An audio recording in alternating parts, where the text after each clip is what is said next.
Hi guys, it's GT here, and today I am back with my top 3 mods of the week series. Today we are looking at 3 more fantastic Skyrim mods, so let's get into it. So first up we have a housing mod, and this is the one called I'm Home. And this is basically just a little house that you can get for yourself that's located just outside of Whiterun. It's just here on the map, located east of Battleborn Farm.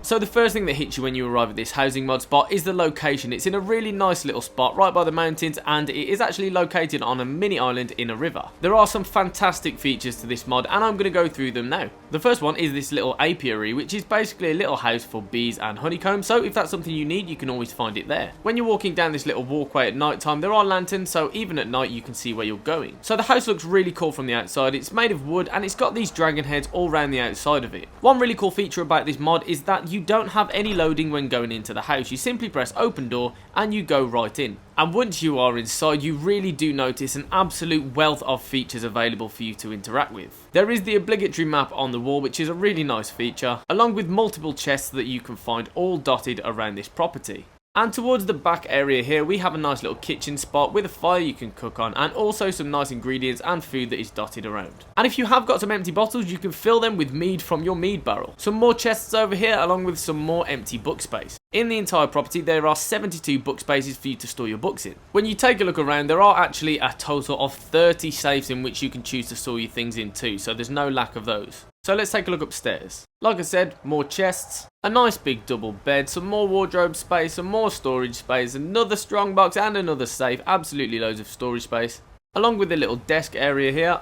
And there is of course a alchemy lab and an arcane enchanter. And you guessed it, there is some more storage space up here too. All things like knapsacks and the end tables can be searched because they do all have things in them. Now let's get into my favourite part, which is the backyard area. And as the doors swung open, we can see here that we have a lovely little balcony complete with tiles and of course your own little bath. But this is not just any old bath, it is in fact a cleansing bath. So if you decide that you want to use the cleansing bath, you actually take a seat and it cures all diseases and ailments. Or if you do just want to sit there like a boss drinking some mead, it's a great place to do that too. And of course, it would be far too difficult to go inside to fill your mead bottles, so you might as well have one out here next to your cleansing bath too.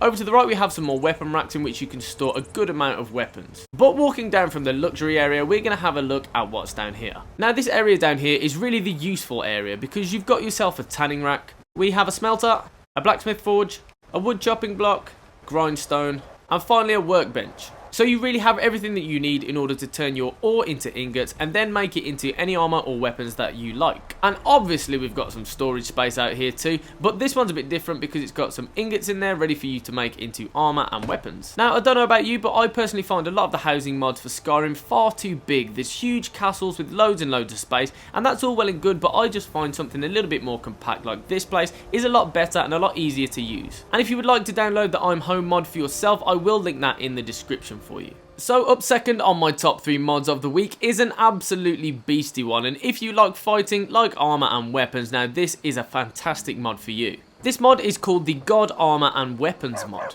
and that is a pretty accurate description because to be honest the armor and weapons that you get are absolutely godly. You can find this godly armor and weapons stashed at the Sleeping Giant Inn in Riverwood.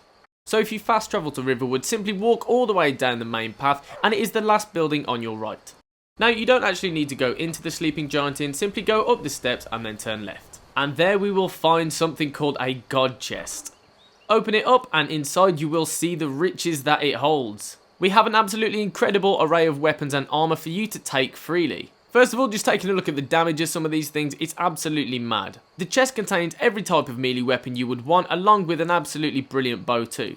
And also 5,000 God arrows that come with it. They look just like ebony ones but are way more powerful. There are 2 sets of armor for you to choose from. They're both light armor and you have either the Nightingale themed one or the Shrouded themed one. They both have exactly the same armor rating and the same bonuses for each. Some of the bonuses include health generation is 100% faster, pickpocketing is 100% better, your bows do 100% more damage, and there are a few other ones like that which basically just turn you into a god. The clue is in the name. And one weapon I do want to point out is this scalpel, and it really is an absolutely beastly little dagger. I've used this myself and it basically just one hits everybody. As you can see, the sword just looks kind of really cool with that little green tinge on it. And the Nightingale armor is exactly the same as the normal version, just way more powerful. So just to put it into perspective a little bit of how powerful these weapons are, take a look at this. Bam! That giant is one-hitted in absolutely no time, and you can see that he is not getting up from that. And this isn't even the most powerful weapon you can get. I've just gone for the standard sword. If you want the two-handers or the dagger, they are actually more powerful than this. Now, you might have noticed the little light that was kind of on the giant when he died, and that was just the burn damage, because they actually take 100 points of burn damage when you hit them.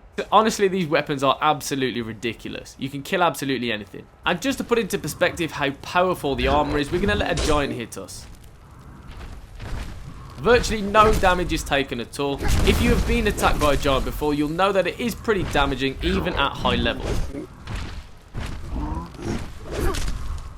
But you can literally just stand there and take it.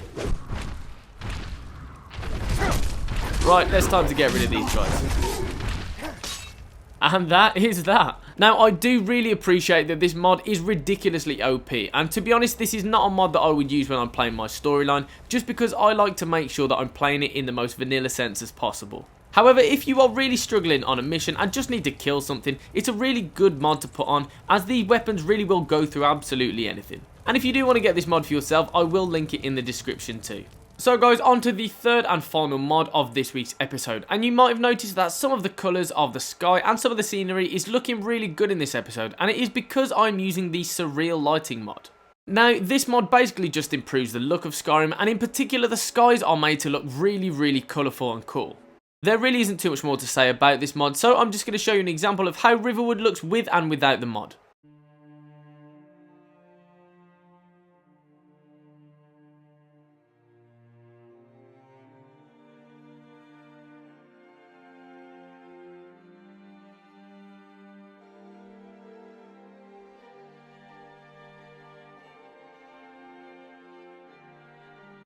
So guys, that was my top 3 mods of this week, and don't forget guys to let me know what you think about these in the comments, and of course take a look in the description if you want to download any for yourself. So guys, make sure you stay tuned for weekly top 3 mods of the week videos, as they will be coming out every weekend on either a Saturday or a Sunday. And don't forget to hit subscribe and the notification button just so it lets you know when I've uploaded a video. Aside from that, as always, thank you very much for watching, and don't forget to leave a like and a comment on the video, and don't forget to hit that subscribe button.